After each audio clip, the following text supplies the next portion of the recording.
महाराष्ट्राचे उपमुख्यमंत्री अजितदादा पवार यांचं अपघाती निधन झालं। त्यामध्ये जिल्हा परिषद आणि पंचायत समितीच्या निवडणुका देखील जाहीर झाल्या होत्या। मात्र आता या निवडणुकांच्या तारखा देखील बदलण्यात आल्याची प्राथमिक माहिती समोर येत आहे। नेमक्या नवीन तारखा काय आहेत ते आपण सविस्तर जाणून घेऊया। निवडणुकीच्या बदलत्या तारखा अशा आहेत की मतदान 5 फेब्रुवारी ऐवजी 7 तारखेला होणार आहे।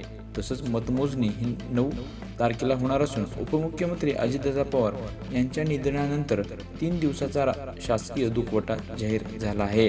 त्यामुळे 12ला जिल्हा परिषद 125 पंचायत समिती सार्वत्रिक निवडणुकीच्या तारखांमध्ये बदल करण्यात आला असून प्रचाराला 7 दिवसाचा वेळ मिळणार होता। मात्र आता 4 दिवसाचा वेळ मिळणार होता, तर 2 दिवस पुढे निवडणूक कार्यक्रम होणार आहे।